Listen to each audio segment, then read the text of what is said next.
Your Eminence, Metropolitan Kallistos, Your Grace, Bishop John Michael, dear sisters and brothers in Christ. My title is Orthodox and Catholic Views on Marriage Face to Face in Catholic Theology, Past and Present.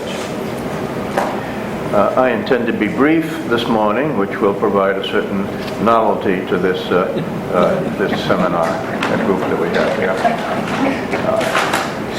Mark in your calendars, your history calendars, the date of July 28, 2013, when church history has not been the same since newly elected Papa Francesco I, in an off-the-cuff conversation with reporters, on the plane on the flight back from his visit to South America, spoke of the need of a more pastoral approach to divorced and remarried Catholics from the point of view of their pastoral care and admitting them to the sacraments, that is to say, making them free to receive Holy Communion. And he made explicit reference to the Orthodox system of economia that in certain circumstances permits a second marriage if the first one is considered dead and hence no longer in existence. That's important. We've heard a lot of talk about Orthodox divorce. The Orthodox do not, as I understand it from, I'm not trying to tell our Orthodox brothers and sisters what their tradition is, of course. We've heard them explain that very clearly, but from the Orthodox literature that I have read on the topic, they are not, strictly speaking, giving a divorce in the modern sense of the term, that is to say, annulling a marriage, but they are simply considering moving beyond, through Christ's mercy, to a second possible marriage for a marriage that is already dead and therefore no longer in existence. As I say, from the literature I read on this topic in preparation for this, the Orthodox literature, that is how I understood it. So in certain circumstances, Orthodoxy will permit a second marriage, as we have heard a lot of from the wonderful talks we've had from our Orthodox brethren, brothers and sisters, and from His Eminence yet last night. Since that date, talking about the date when Papa Francesco I made his remarks, not a single week has passed in the Catholic press without something written about the need for a pastoral solution, permitting access to the sacraments of divorced and remarried Catholics whose first marriage failed and are now in a stable second marriage which they consider to be valid. I have innumerable examples here. I'm not obviously going to read them all at you, but I gathered this stack, and these are just single off-prints, that is to say, photocopies of articles, most specifically but not exclusively in the London Tablet, which is, in my opinion, the best popular source of what's going on in the Catholic Church. Not a single issue since the Pope said that business, right up until, I simply stopped collecting. I simply said, that's enough is enough. But week after week after week after week, these Catholic sources were arm wrestling about whether the Catholic Church could do something like this or not. Some hardliners saying impossible, others saying, what are you talking about? Did you ever hear of Jesus Christ? So forth. So,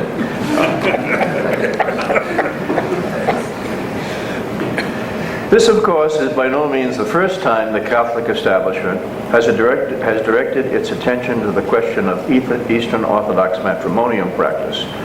But before going into that, let me warn that our Orthodox brethren should not mistake Catholic thinking on the issue simply to imply unstinting praise for actual Orthodox practice.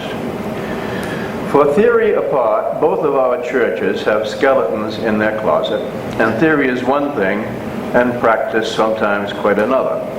As I used to tell my Roman graduate students, both Catholic and Orthodox, all our churches have their problems, and if you don't know what your church's problems are, just knock on my door and I'll give you the list.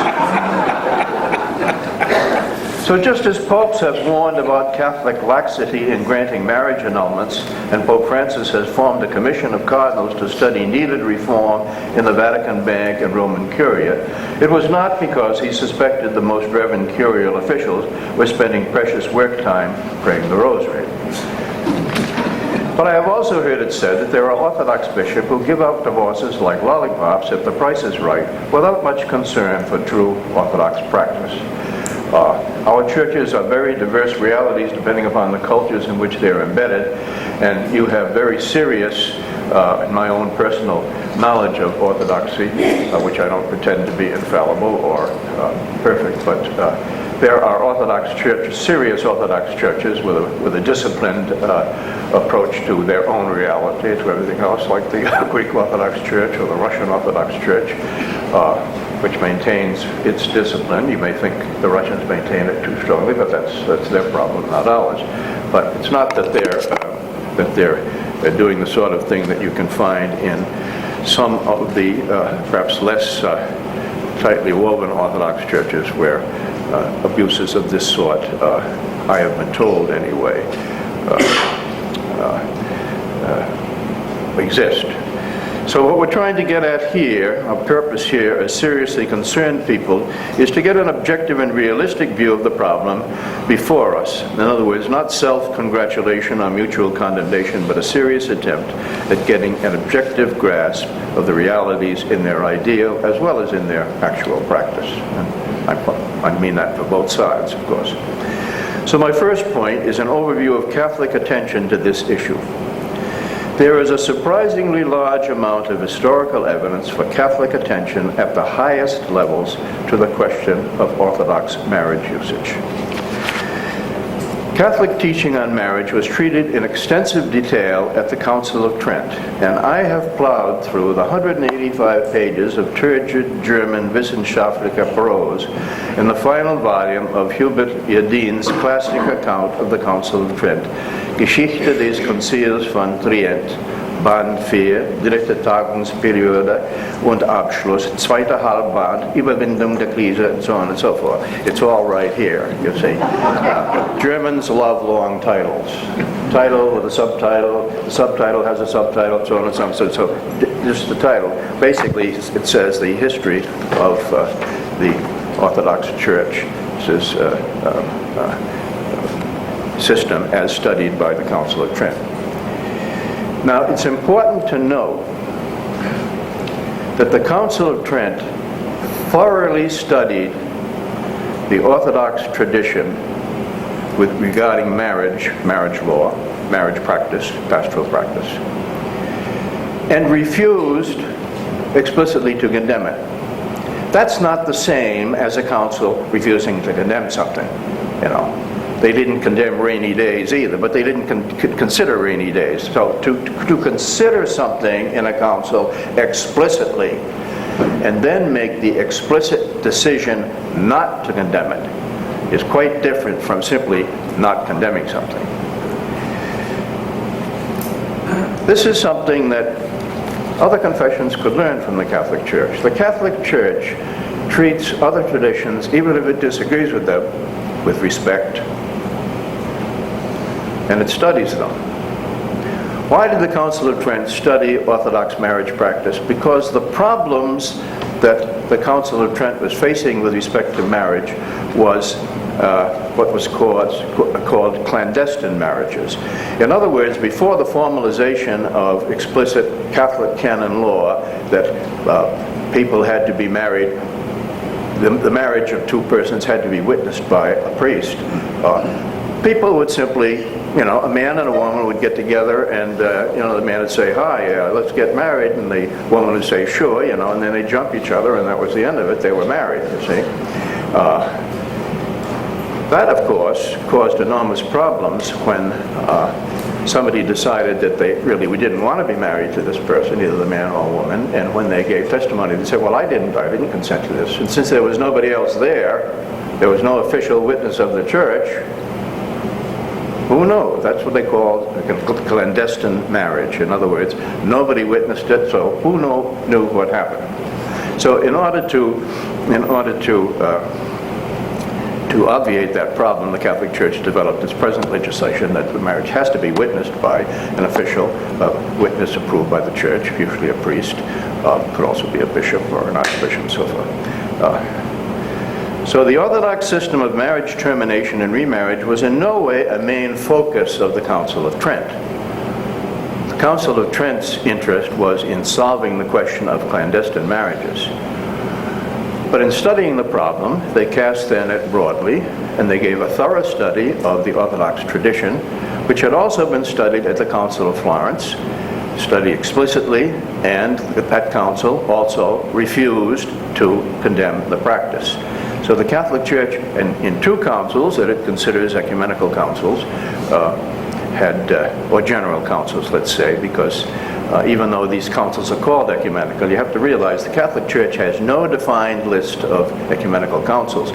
And Pope Paul VI began using the terminology for councils, general councils of the West. It never really caught on, but that means that he was willing to distinguish the initial ecumenical councils recognized by Catholicism and Orthodoxy, and gave a lesser denomination to general councils of the Catholic Church. That terminology has not caught on, but it is necessary to state that the Catholic Church has no defined list of what is an ecumenical council and what isn't, except for the first seven, of course, so the common councils of the undivided Church. Though the Orthodox system of marriage termination and remarriage was in no way a main focus of Trent, therefore, they did study it on more than one occasion.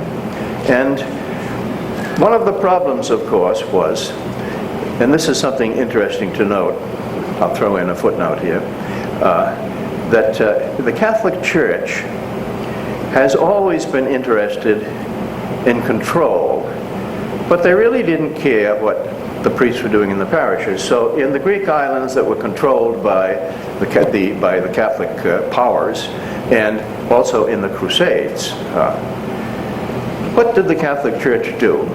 What did the Crusaders do? The Church didn't do it. They imposed a Latin patriarch, for example, in the Crusader lands. But what the priests were doing in their parishes, the Orthodox priests were left completely alone in their parishes by and large, and the Catholic Church didn't care if they were celebrating liturgy in Korean standing on their head in the corner. That wasn't their problem, and they didn't interfere in it. The Byzantine approach, of course, was quite different. When under Belisarius, in the time of Justinian, the Byzantines invaded Sicily and southern Italy, they forcibly incorporated into the Byzantine Patriarchate that whole area that had belonged to the Patriarchate of the West from time immemorial, and solved the problem of, imposed the Orthodox liturgy, and solved the problem of the Latin clergy by assassinating the last living Catholic bishop. Those are the historical realities. So the Catholic Church, really, even though the Orthodox love to go on forever about the Crusades, the people in the parishes were by and large left alone. The Catholic Church was interested in control. They weren't interested in what was being done in the parishes, as long as people didn't cause a revolt or cause trouble.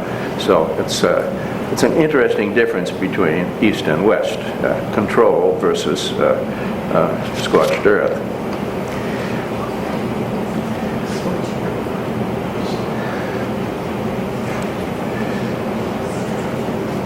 In recent times, even before the Pope made his remark concerning the possibility of taking a close look at Orthodox usage to solve some of the Catholic problems, There was developing a small corpus of modern Catholic writing on the topic of Orthodox marriage usage by noted members of the Catholic theological establishment. But one merit of the Catholic Church is that it has never restricted its reflection to its own navel, but also studies scientifically and objectively what others do. Since it's not my task to reflect on what Orthodox authors say about their matrimonial practice, I have selected from among modern Catholic theological literature on the topic 2 representative essays by 2 highly reputed Catholic theologians, both of them priests, who discuss its meaning in a positive way. In other words, they not only study and talk about Orthodox practice, they do so positively. The first is the well-known expert, Professor Father Ernst Christoph Suttner, Emeritus of the University of Vienna, who in his writing Orthodoxes Eheverständnis aus der Sicht der Konzilien von Florenz und Trient, so the Orthodox understanding of marriage from the view of the councils of Florence and Trent. Those are the 2 councils I said, Catholic councils that studied and refused to condemn Orthodox practice. Father Suttner's provocative analysis stresses the reasons behind Orthodox matrimonial practice in the uniqueness of the true Christian marriage rooted in its ideal as the human reflection of Paul's teaching in Ephesians 6:31, that man and woman become one flesh in marriage, and that is like the unbreakable union of Christ with his church. That is why for Orthodoxy, true ideal Christian marriage can only be one and unique. Hence, no remarried widower, no man married to a widow, can be ordained to the diaconate or priesthood. At least that used to be the rule. I believe the Orthodox still maintain that practice. If deacons or priests are widowed and wish to remarry, they must leave the ministry because of the Orthodox view of marriage. But second marriages are recognized by Orthodoxy as legitimate because of the human condition, though the ecclesial rite for such marriages does not include the crowning as in the first marriage, at least in present discipline. But we saw in some of the excellent papers that our Orthodox brethren gave at this symposium that legislation has varied considerably throughout the ages, so we can't read history backwards and say that that's what was going on, 500 years ago. That's always a different question. How well these canons are in fact observed all the time, I leave to our Orthodox canonists to explain.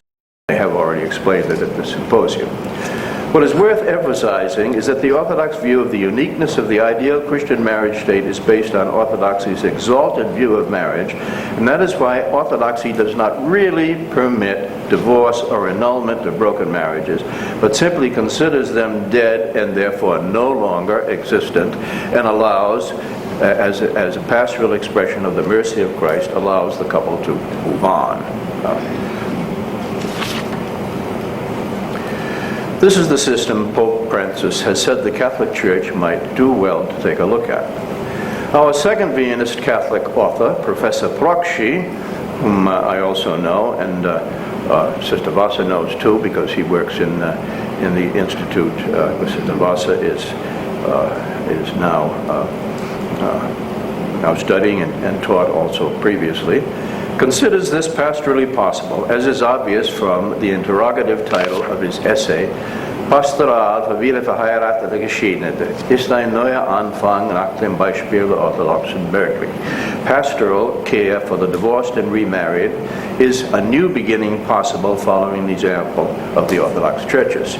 Obviously, his answer is he thinks yes, otherwise he wouldn't be asking the rhetorical question and writing about it. I have all of those the documents of these professors here. So after a lengthy review of the well-known problems, not always intelligible even to those of goodwill created by Catholic marriage law, in a modern world where divorce and remarriage are all too frequent, he argues, Prokshi, that Orthodox usage might provide the much-needed pastoral solution. But how, in a situation where Catholic teaching holds that not even the Pope has the power to dissolve a valid marriage? The Orthodox answer is economia, as we know, whereby the Church, as the minister of Christ's compassion for him on earth, exercises the healing power of Christ's mercy as they believe Christ would. I believe the same thing. to the seemingly insoluble problem that sometimes affects human lives. Is such a concept foreign to the Catholic tradition? Not so, I don't think, if one attends to what Pope St. Leo the Great, who was the Pope of the Council of Chalcedon from 440 to 461, that's the Pope, not the Council, asserted, quod redemptoris nostri conspicuum fuit in sacramenta transivit. That which was visible in our Redeemer has passed over into the ministry of the Church. Because in those days, when they used the term sacramenta, they were talking about a list of 7. All that stuff came later. Okay. So in other words, if according to the Pope, the ministry of Christ has passed over into the ministry of the Church, which is simply a reflection, not of its own decisions, but what Jesus Christ would do, then it seems certainly possible that this mercy could be extended through the ministry of the Church. Those are just 2 Catholic authors who have appealed to the Orthodox solution as a possible solution to the pastoral problem that's screaming for attention in the broken society of our modern world. Thank you for your attention.